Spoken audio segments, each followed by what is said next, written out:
Budweiser. Aren't they a prominent sponsor for UFC? This segment where we debate the top light heavyweights In the UFC.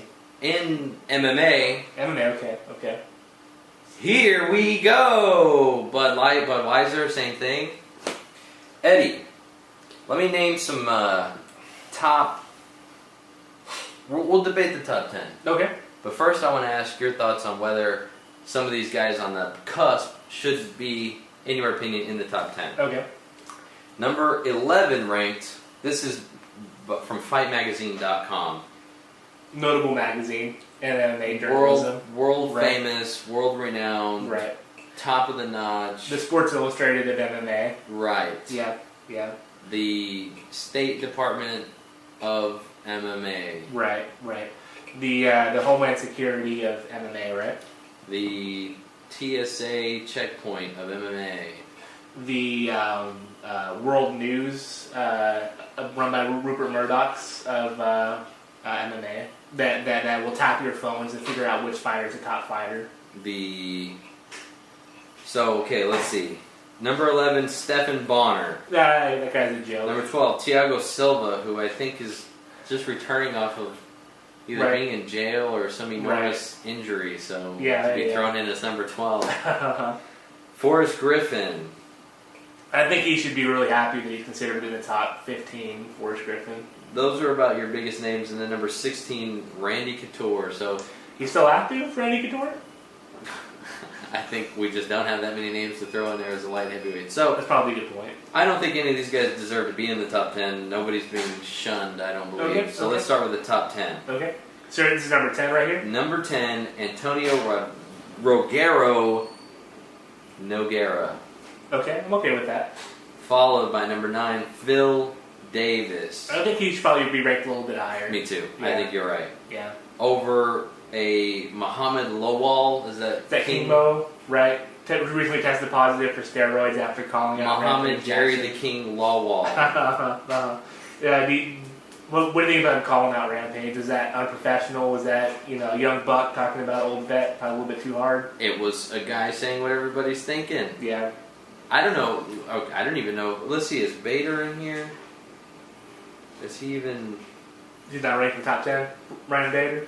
Are they fighting at light heavyweight? Oh, Ryan Bader's ranked number 22. Okay, so he's in there, nowhere near the top 10 though. And Rampage they have listed at number 7, right ahead of King. That's probably name quality, yeah.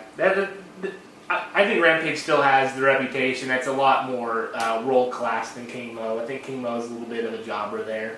Yeah. But he's learning his role and check. But if he's ranked number 8, why not set up that fight? I know the one guy's in Strikeforce and the other guy's in the... Well, I guess King Mo was saying he was calling for Rampage to come to the Strikeforce and fight him. I guess, obviously... UFC owns both companies. There would be no issue with having a Strikeforce guy. But it'd still be a step down if Rampage couldn't headline a UFC like he is. No, they should bring King Mo over to he'd probably co-main event a pay-per-view. He's a lot more popular than Ryan Bader. But King Mo did have this drug suspension, so his stock could be on the downslide.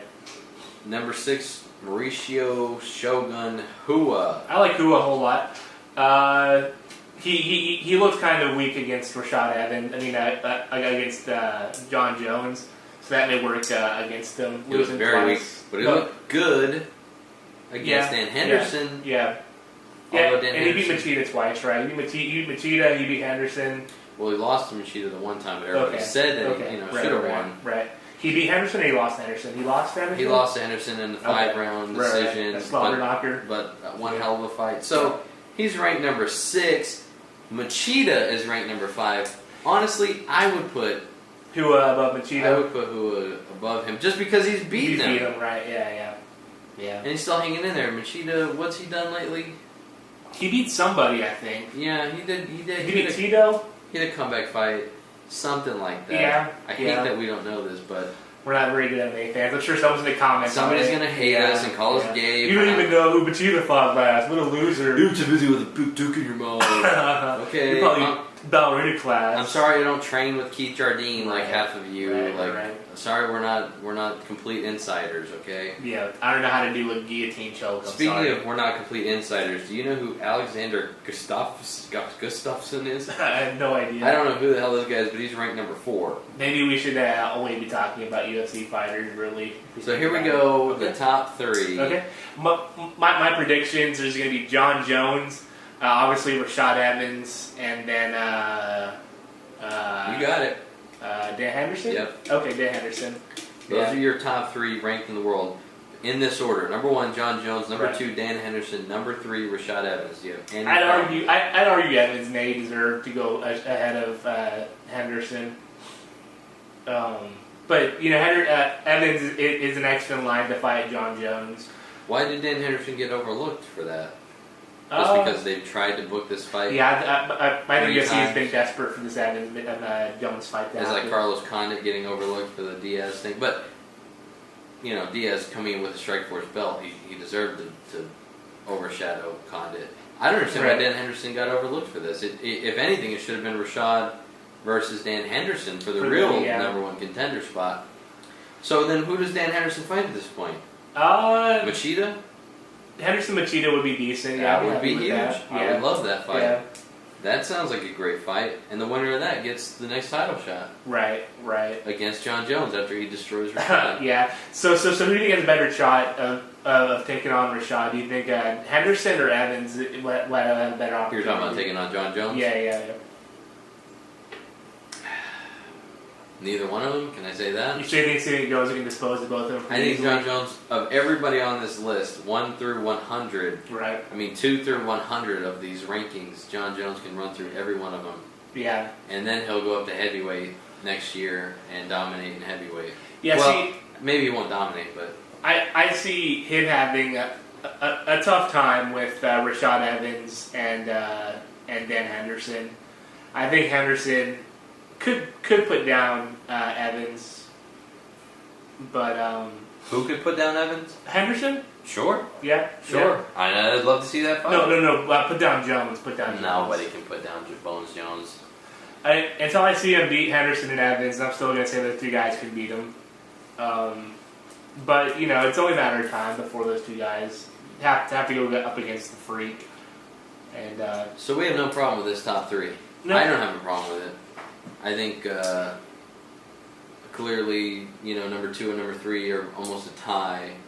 Yeah. It's like a tie, but somebody has to be listed as number 3. I would say number 4 would be Hua. Number 5 would be Machida. You're overlooking this Alexander Gustafsson. I know. How can you overlook a guy like that? So, I don't know. I think the next few... This year in UFC light heavyweight picture is going to show if John Jones is a legend or if he is just another flash in the pants. But either way, we all know the welterweight is the division of the year right now. So who's in welterweight? Who's that? You're going to get a lot of hate comments for that question. That's your Nick Diaz, Carlos Condit, GSP. I don't think that division really is that stacked. Curly, Josh Koscheck. Yeah. I really think the light heavyweight division is the division in the UFC. It's the one that brings in the pay-per-view buys. It has been. Yeah. But I think the welterweight obviously has been carrying them for this little bit. But they all carry their weight. Heavyweights, it's all great. Yeah. Frankie Edgar coming up next. That'll be a great fight. The thing is, those lighter weight class guys, those guys seem to not really have taken the next step in UFC superstardom. But it's bound to happen. Just because I don't know the guys doesn't mean everyone else doesn't know them, I guess. I'm a big fan of Ben Henderson. Are you? Yeah. I wouldn't mind seeing him beat Frankie Edgar. I'm not a big Frankie Edgar fan. I like Frankie, but Ben's really exciting. Yeah. He's also an African American, so that's always fun seeing. Okay, this segment's over. Oh, okay. I don't want to put up with that. Do you think we'll ever get all African American champions in the UFC? Do you see that day coming? I pray to God we don't. The camera's still on. I thought we... Nope, still going. Sorry. Still going right now, too.